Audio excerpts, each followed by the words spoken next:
Hello everybody.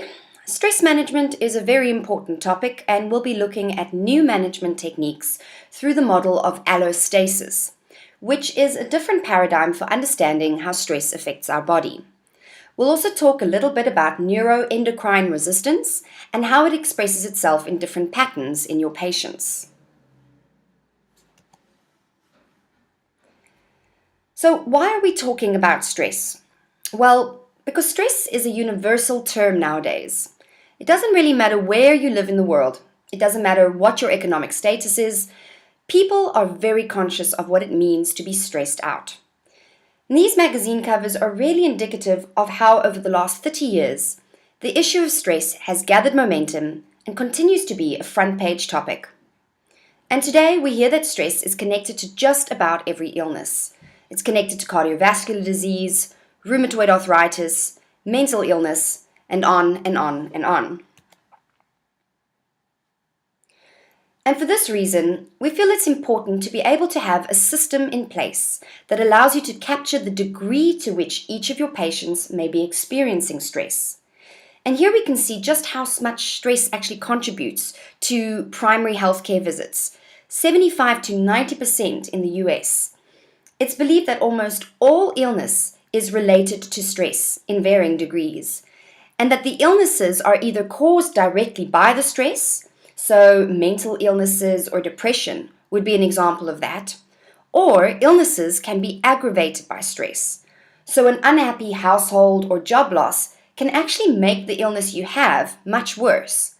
And at the same time, illnesses in and of themselves cause stress. They create anxiety and people worry about their life expectancy, their mobility. They worry about the impact that the illness will have on their livelihood. This can truly impact a person psychologically and compound the expression of whatever problem they have. In terms of the leading causes of disease, it's clear that there are 6 leading causes of death that are linked to stress directly, where stress modification in some way could actually improve the quality of one's life and even impact longevity. If we're thinking of diseases like cancer, cirrhosis, and heart disease, they are certainly among the top causes of morbidity. And finally, for the everyday person who tries to improve their lifestyle and be more healthy, stresses like, for example, being rushed by a lack of time, that's a major stress that can cause us not to look after ourselves or stick to a healthy lifestyle plan that we all aspire to.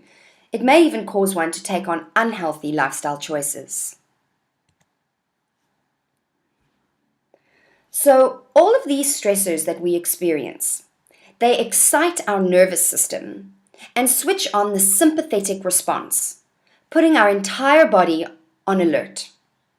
Our tolerance to these stressors is varied and depends on things like our genetics, our diet, our individual toxic burden and health status, and our lifestyle, and so on. When we exceed our personal threshold for stress tolerance, that's when our systems break down. Stress can manifest very differently from person to person. Some people experience digestive problems, particularly IBS or irritable bowel syndrome. Others have cardiovascular symptoms or sleep disorders, the severity of which can accumulate over time and wreak havoc on our bodies. This slide actually expresses the severity of stress and the impact of stress hormones on the body for people who have had addictions and have been incarcerated over a period of as little as 3 up to 7 years. But in that short time, the physiological changes are extremely dramatic. It's a fact that the stress hormones released by your body affect how you think and feel and create a mental state and a physical state that makes it very difficult to feel hope and have hope in your life. So very often the cognitive and emotional impact of stress is to feel depressed or anxious or to feel completely helpless and powerless. In terms of mild psychological distress, that also has been linked to long-term disability.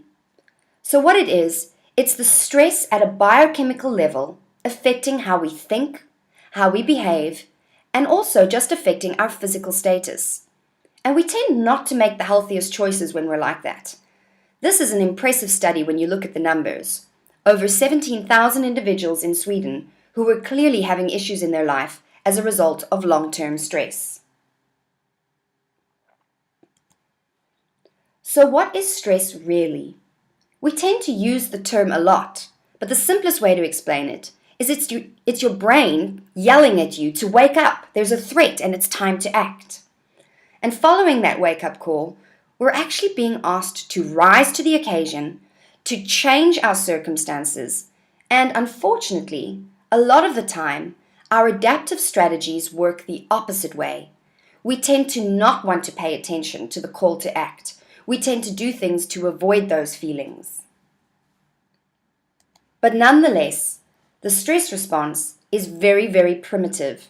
And so what happens is when we experience that wake-up call, historically what we would do is we would attack the problem head-on, and we would either fight or we would run. Those were two extremely viable options for us. Another strategy would be to freeze, such as an animal that has camouflage that knows it can't outrun its predator. So the flighting, the fighting, and the freezing are very primal ways of responding, and they have served us well over the centuries. What happens with stress is that it begins with the perception of a challenge or a life-threatening event. It happens in the brain. It doesn't happen downstream in the adrenals. The adrenals are the glands that influence your ability to act. But the perception of stress is what triggers the stress response. And if you look at this slide, you'll see that in the lower left-hand corner, it occurs in the limbic cortex of the brain. And it's part of our primitive brain. In this particular diagram, you have the neocortex, which is that part of the brain which is associated with higher mammals and humans, and as well as cognitive processing and executive function like learning, memory, and language. So this is a very highly evolved level of cortical thinking. But our stress response is a survival strategy, and it's embedded deep within the brain, and it allows us to sense danger, and when we sense danger, we can act. If we look a little closer at the limbic system, again you see the cortical brain wrapping around what is the very primal part of our brain, and the way in which our stress response is upregulated is through the amygdala. It's the amygdala that captures the sense of a threatening experience and wraps it in our senses, in our sense of smell, in our sense of hearing and vision, and then that particular threat becomes immortalized into our brain and allows us to learn and set up adaptive strategies for the future. So the amygdala is a highly tuned type of a system which remembers what's threatening and not threatening. Rightly or wrongly, it makes associations. For example, it's the part of the brain that will begin to recognize a particular facial expression, like a grimace or another expression, and then you'll begin to associate it as a threat or an annoyance with someone. So basically, it connects what you see visually with what you perceive, and therefore your anticipated stress response. So what you're seeing is just how complex the limbic system really is. Once we have an experience, we remember it, and sometimes it's very difficult for us to get unstuck.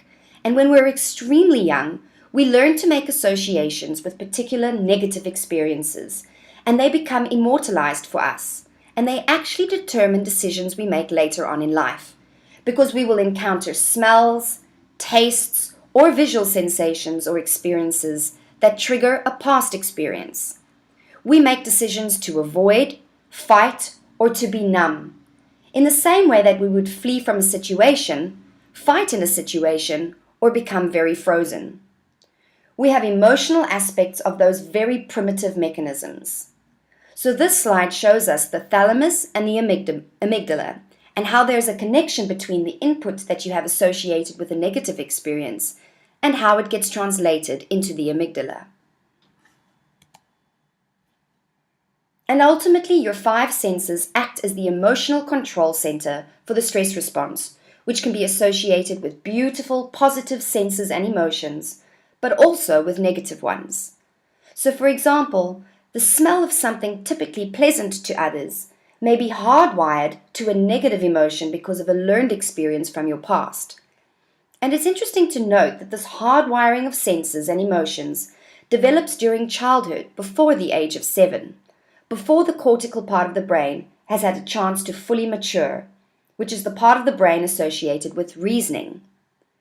However, all is not lost, because the very nature of our brilliance as a species, and the power of our ability to reason, and our power to connect the amygdala and past memories, can actually help us to replace negative associations with new positive ones. We call that visualization, and one of the major ways to manage stress is through the mind-body exercise of visualization. And for some people, this works really, really well.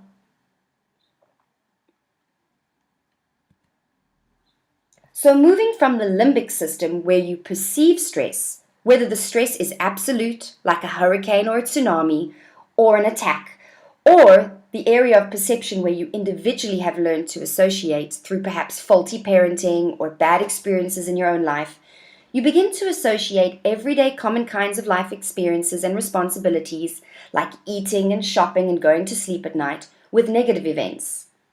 And so what ultimately ends up happening is we have this very unique way of perceiving what stress is for us.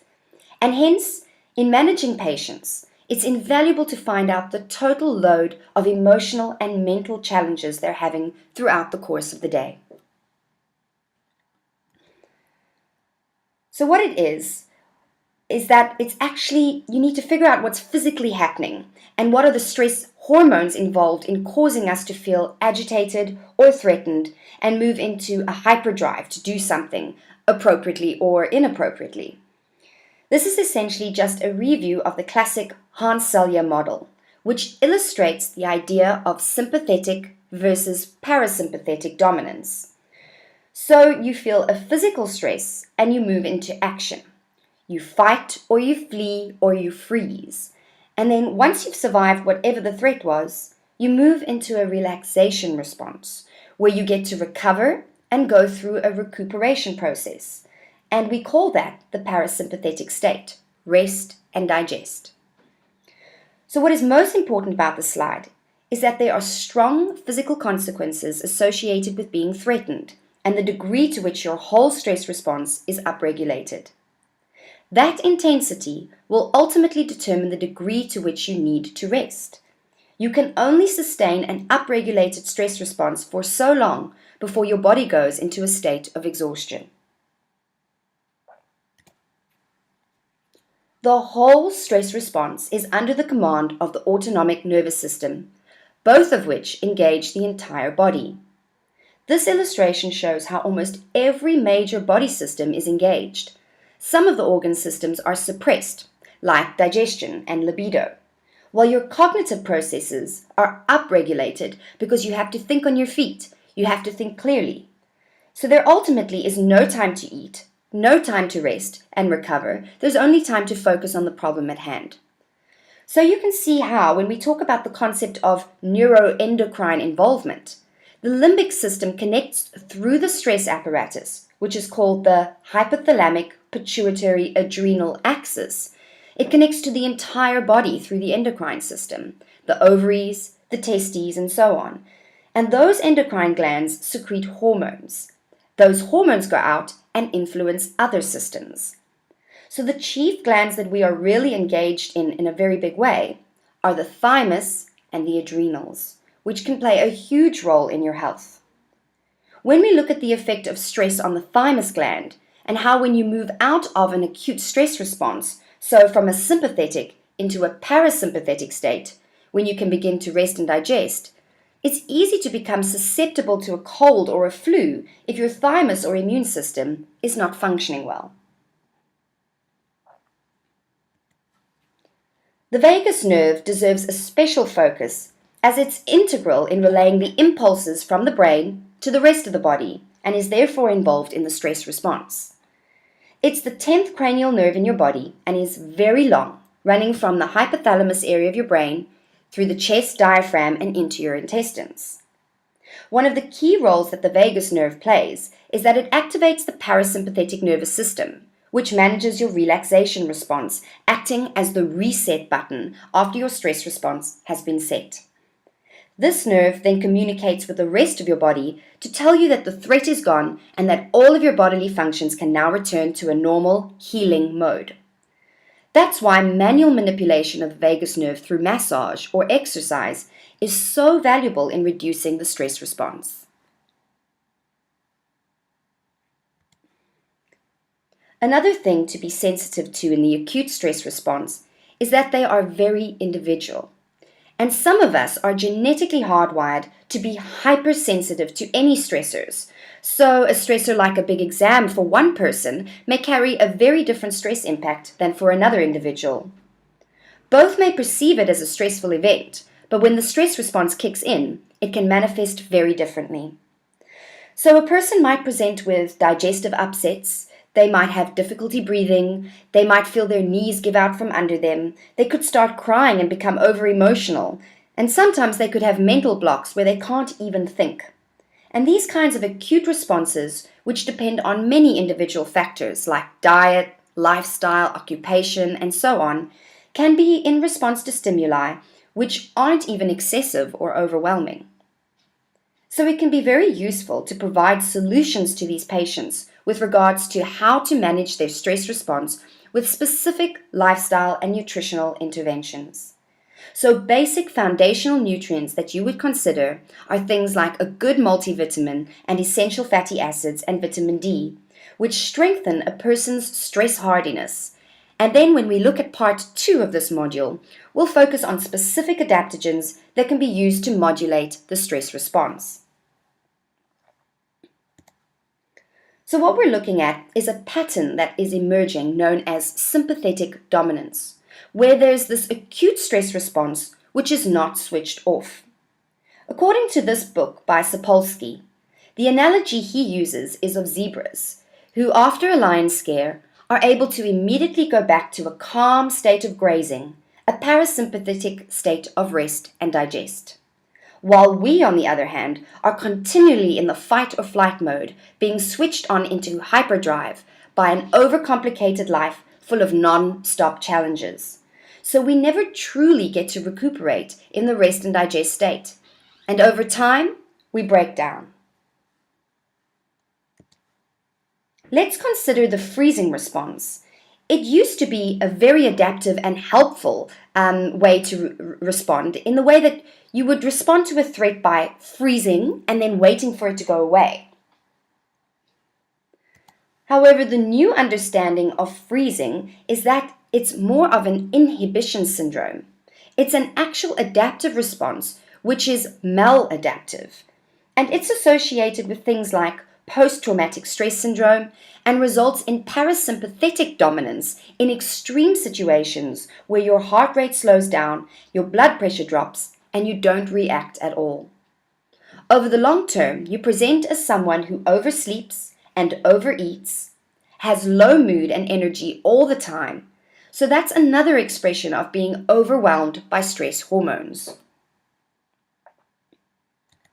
So this state has become the focus of what's happening in severe depression and suicide in post-traumatic stress disorder, as well as in high anxiety situations.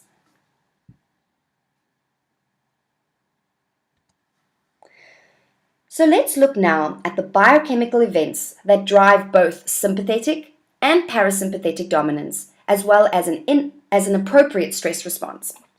So what you're looking at here is what we call the hypothalamic pituitary adrenal axis, or HPA axis. And so when we are called to action, what occurs is that in the limbic area of the brain, catecholamines are triggered. And if you look off to the left, you'll see noradrenaline, adrenaline, and dopamine. These are catecholamines, and they're also neurotransmitters. And they are what give you that wake-up call. They're the burst of messengers that tell you that you're threatened, either life-threatened or emotionally or psychologically threatened. And so when that pathway is activated, you get an adrenaline rush. What happens right alongside that is that the hypothalamus secretes corticotropin-releasing hormone, CRH, which communicates to the pituitary, which in turn secretes ACTH. This in turn communicates to the adrenals, and then cortisol is released into the system. This cortisol has a very calming effect. It takes the edge off the adrenaline. If we were to stay in the adrenaline rush state, it would prevent us from responding appropriately, as the shaking and heart racing effects would become too distracting. And so the cortisol plays the role of being the master anti-inflammatory agent. It calms you into a higher level of awareness and allows you to perform the tasks at hand at whatever level you need to, by influencing your strength, your energy levels, and your stamina so that you're able to respond. I'd like to emphasize that the HPA conversation all happens at the level of the brain. It doesn't happen at the level of the adrenal cortex. It happens upstream. So if the threat was not perceived by the brain, the adrenals would not be engaged and cortisol would not be released. So currently there is a tendency to focus mainly on what is called adrenal recovery. Now this may be an important component in some treatments, especially with patients who have been extremely fatigued for some time. However, for the most part, the way you manage adrenal recovery is by going upstream and turning off the triggers that cause the upregulation of the hypothalamus. And those occur in terms of mind-body medicine and selective kinds of nutrients that blunt the degree to which CRH is secreted from the hypothalamus. Because with excessive CRH secretion, what will happen is progressive resistance of the pituitary receptors so that the message is not relayed to the adrenals. So what presents as adrenal unresponsiveness and burnout could really just be downregulation of responsiveness in the face of hypersecretion of the stimulating factors like CRH and ACTH. We know that short-term effects of stress are invaluable. They help us survive. They help us cope. They help us solve problems. They help us to deal with challenges so that our lives are creative and fulfilling. It's just how often and how long we're exposed to this stress, and is there sufficient time in between to allow for adequate recovery? When you think about it, we're tackling multiple stressors and multiple challenging tasks all of the time. This slide shows all of the different systems that are engaged, and we can see the many ramifications of prolonged stress and long-term exposure to cortisol in the body.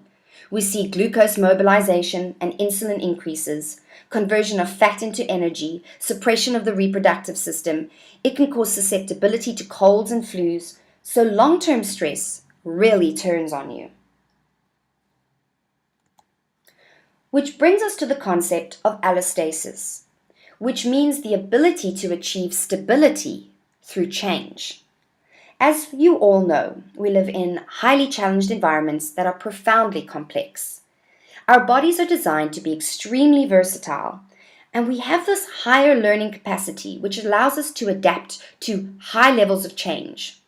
So we create predictability within an unstable environment. And depending on how unstable our environment is and how much we need to adapt within the instability, that's what creates the wear and tear. There is no homeostasis. There is no balance, no set point. Reacting and recovering, that is one-dimensional. Theoretical, that's a one-dimensional model that isn't real. What is real is that we continuously create ways to continue to adapt to constant changes.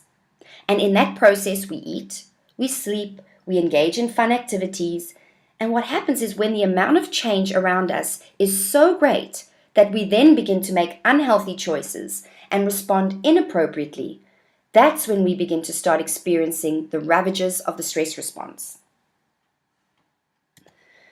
So this is about one's capacity to manage the cumulative effects of those stress hormones that are evoked in response to a challenge. Rather than focusing on addressing downstream mechanisms that are not necessarily broken, the new therapeutic target is upstream in the limbic system. It forces us to go to the heart of the matter, to the cause.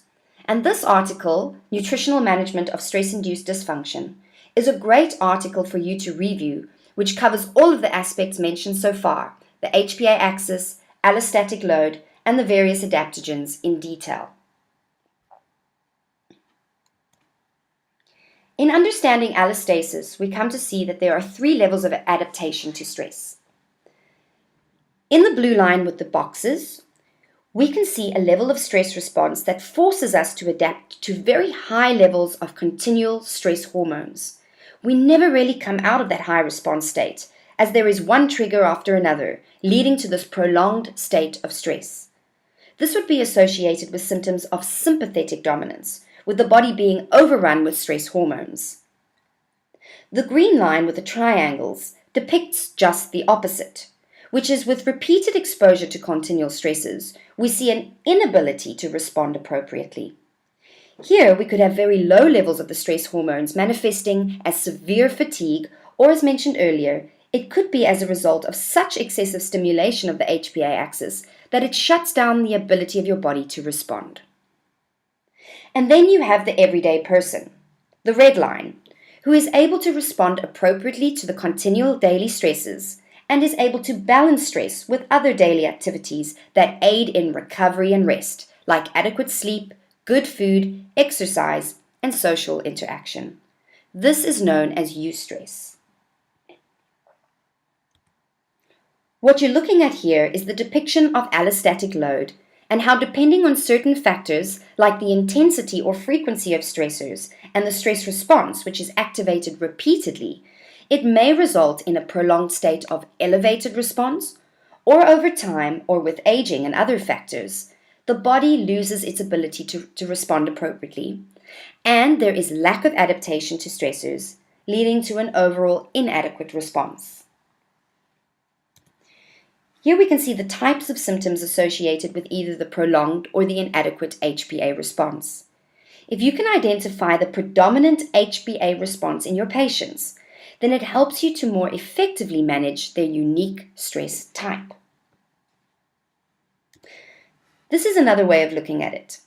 Acute stress, or eustress, is a short-lived HPA response that activates the sympathetic state but is self-limiting and ends when the stressors turn off after not too long a time period. However, what you will see a lot in practice is the presence of chronic or prolonged stress, in which the patient may be presenting predominantly with an overactive HPA response because of persistent stresses, so there is excessive exposure to stress hormones, or because of underproduction of stress hormones, or an unresponsiveness to the stress hormone precursors, or possibly even adrenal insufficiency, we have an inadequate HPA response, which paints a different clinical picture entirely.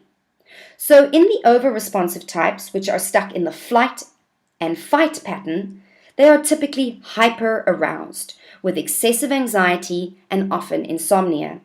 These kinds of patients are constantly tense and inflexible and may have cardiovascular problems typical of the pattern, such as hypertension and tachycardia.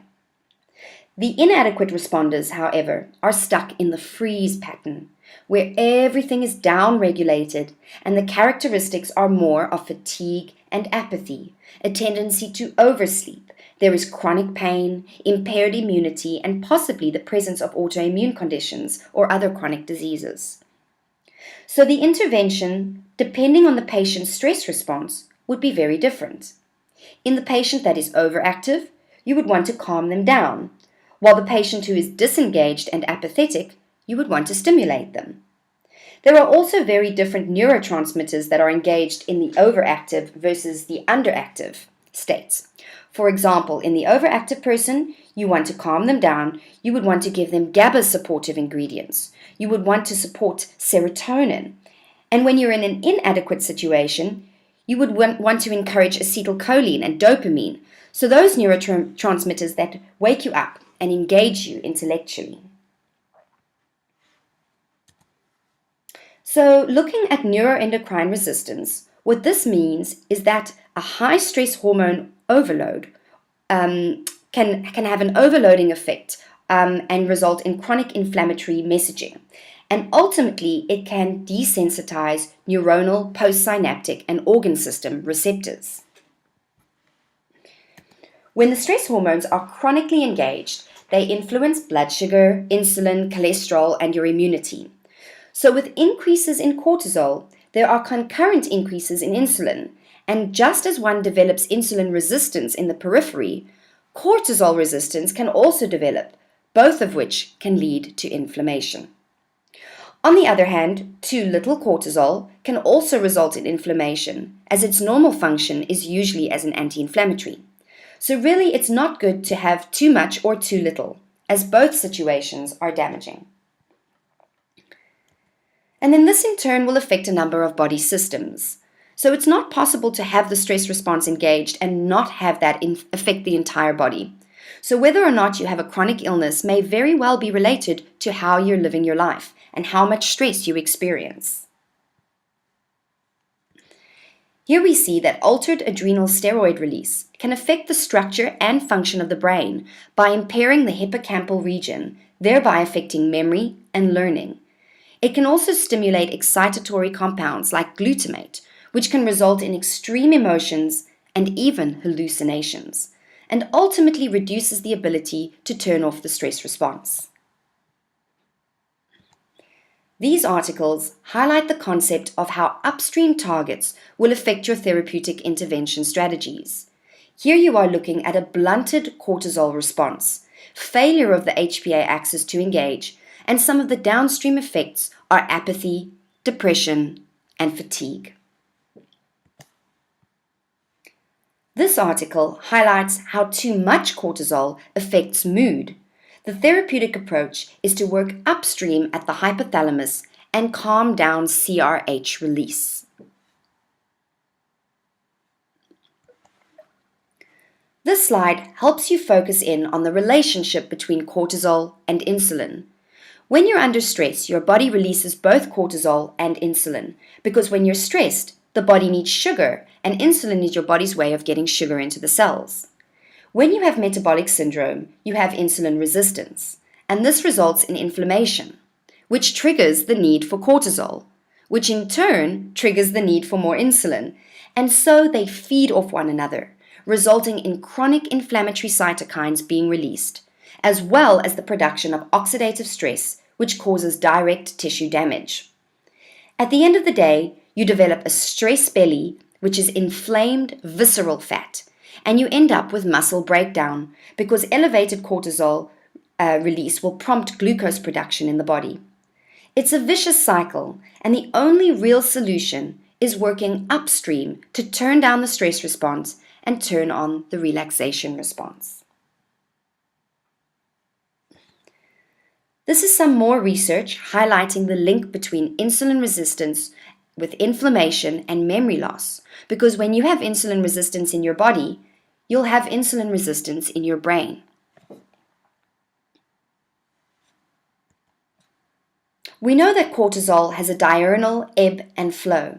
It is elevated in the morning because we need to be alert and awake and be able to engage the stress response when needed. And when we go to bed at night, the levels start to decrease, and melatonin then expresses itself. So if you're always feeling awake and switched on over the 24-hour clock, then what will happen is the consistently elevated cortisol will blunt the effect of the melatonin, and sleep problems will manifest. So before going directly to melatonin for issues like insomnia, try to work upstream to calm down the stress response and turn on the relaxation response. Sleep deprivation is one of the most devastating effects of chronic stress, and it will impact the entire body's ability to repair and recover, as deep sleep is the only time when your body can regenerate and restore itself. In terms of the immune system is engaged by stress hormones, and the immune system engages the stress response. It is bidirectional, and so psychological factors as well as inflammatory cytokines can affect neuroendocrine and immune function, while immune cells can exert a reciprocal influence on the stress response. This is looking at just one of the cytokines, interleukin-1, one of a multitude of inflammatory messages. And what happens is this cytokine is produced by the immune system and is also produced within the nervous system, and so it acts in both directions. It excites the nervous system and affects neurotransmitter levels and behavior. and it functions in the immune system to activate various immune cells. We know that certain things that affect the immune system, like gluten, can end up having an effect on mood through the immuno, neuroendocrine, and nervous system web. Finally, the thyroid is also engaged through the stress response and is influenced by stress hormones. The effect the stress hormones have is to actually reduce the conversion of T4 to T3, and rather shunt the conversion of T4 into the reverse T3 pathway. If the thyroid isn't properly nourished, let's say there is a selenium deficiency or maybe vitamin A or vitamin D, then the thyroid will be even more vulnerable. So the presence of subclinical hypothyroidism or any nutritional inadequacies make the thyroid even more susceptible to the influence of stress. So how do you manage the stress response? Well, you start by identifying the stressors triggering the threat. These can be environmental, so work-related or related to your living conditions, metabolic stresses such as infections, chronic inflammatory conditions, and then of course your psychosocial stresses and physiological stresses such as accident or injury, and so forth. These stressors come in many forms, as mentioned, environmental such as work and home conditions and major life events or trauma. But what they do is they all add to the allostatic load and the wear and tear on the body's ability to respond appropriately. And so how do we try and cope with the constant stressors that we're simultaneously experiencing in our daily lives? Well, everyone uses different coping mechanisms because we are very good at self-medicating. And these are just some of the common behaviors that we all indulge in to help us get through it all. How many of these behaviors do you recognize in your own life?